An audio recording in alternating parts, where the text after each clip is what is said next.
Welcome to the Box Score Sports Podcast.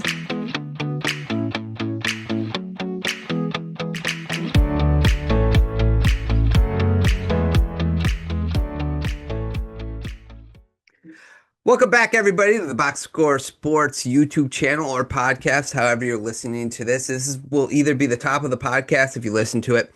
If you are listening on the podcast, we're going to be talking about the Myles Garrett trade, the A.J. Brown trade, and more NBA exit interview. If you're watching this on YouTube, we're just going to talk about game one of the Spurs and the Knicks, where the Knicks won 105-95.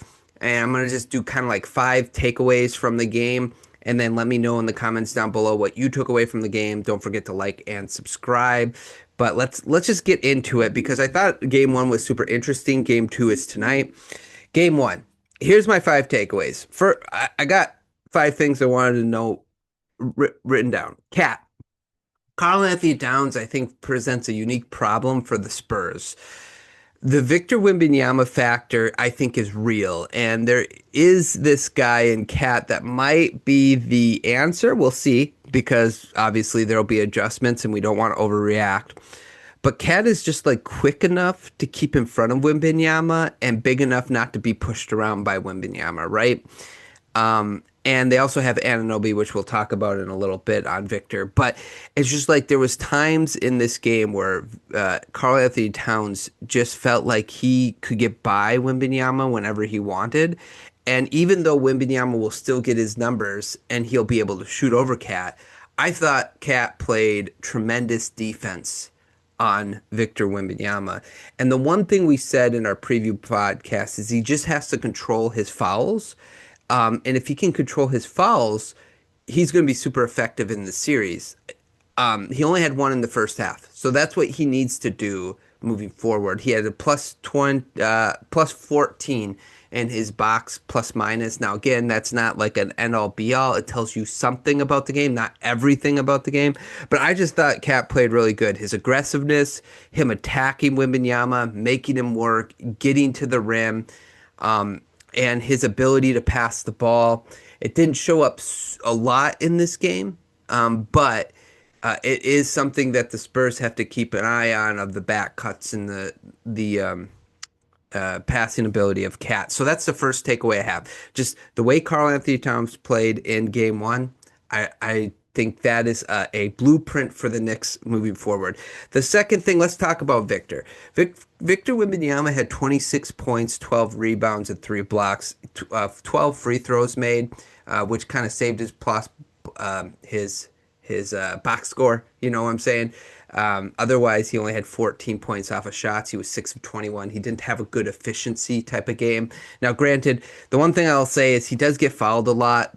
I think most players in the playoffs do, so I'm not using that as an excuse. I'm just saying, like, this is just something we can expect. And the thing with Victor is he will always get his numbers. That's the type of player he is. The thing that you got to watch for is how quickly you can, like, wear him out. And I think this is where the Knicks present a unique problem, because Anunoby has is, according to the regular season, was like the best defender on Wembanyama. If it's not Anunoby, you have Cat, who is thick enough, again, to push Wembanyama around, and he's quick enough to stay in front of him. There was a couple other things they did. They kept attacking Wembanyama, which I think is good because you got to make him work on both sides of the ball. And they kept fast breaks, right? They kept pushing the ball whenever they could. And so there was some times where Wembanyama was on the court where he couldn't be effective at getting to the paint area, because by the time he got down there, the ball was already up and in the basket. Brunson did it a couple times. And again, this is where you're limiting the Victor Wembanyama effect. He just looked really tired, especially towards the end of the game. I thought there was 1 or 2. I'm trying to remember. It was a couple days ago, but like where he pulled up for 3, and it's just like, you know, do you want that as your shot? He hit a couple, so it's okay. Or he hit 1 or 2. I think he hit 1 for sure. I remember him hitting 1 down the stretch. But anyway, I just think the Victor Wembanyama effect is real, but what you could do to limit it is what you're seeing from the Knicks. And even there was that one time where Mitchell Robinson, like, boxed him out as Brunson was doing a layup and like made Victor impossible to him for him to come around Mitchell to block him because he was already boxing him out before the ball went up.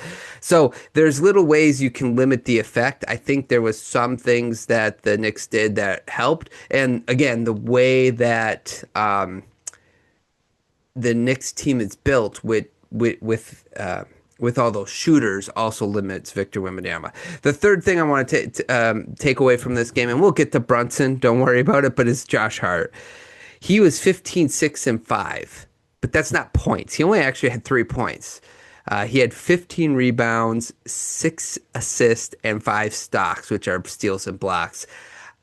You just felt if it felt him. If Brunson's the heart of this team and like Karen Anthony Towns like the blood, it's like Hart has got to be the soul of the team. He just provides that energy and that spark that they need at times, and he does it all the other ways besides scoring. He doesn't need to be scoring to be effective. He was plus 22 on the box score, and it felt like it.